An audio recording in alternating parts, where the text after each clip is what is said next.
China has also condemned it.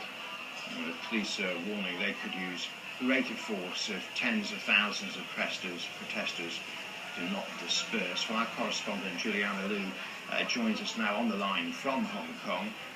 And Juliana, this is clearly far from over. That's right. I'm actually inside the main government complex. All the action that you're seeing now is taking place around the area. And as you can see, there are still thousands and perhaps tens of thousands of people trying to get into the main demonstration, which is inside the government complex. Right now, it appears a bit more peaceful than it was before.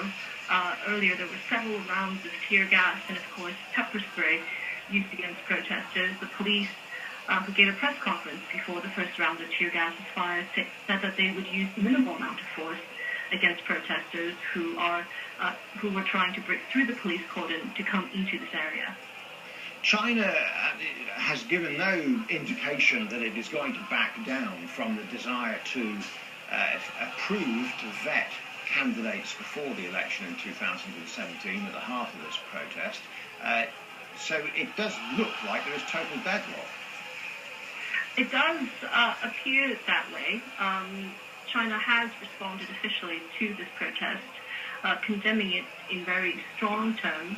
Of course, one of the core demands of Occupy Central, the civil disobedience movement that's taking place all around me, is for the Chinese government to immediately scrap the rules that it had outlined governing the next chief executive election, which essentially meant that only someone that they trust can stand for election. And that's what's kicked off this entire process in the first place. We are coming at the end of a week full of protests.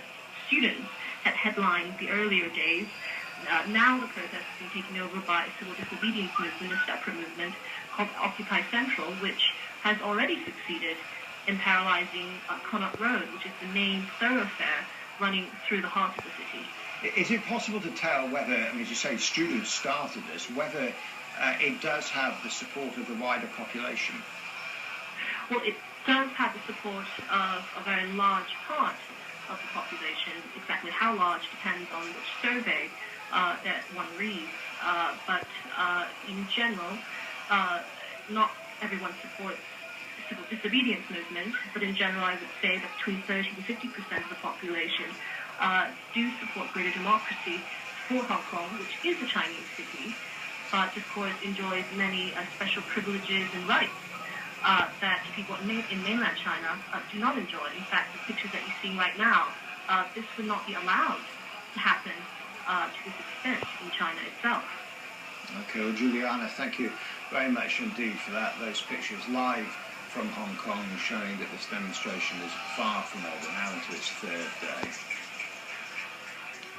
Now, let's just get more on the Japanese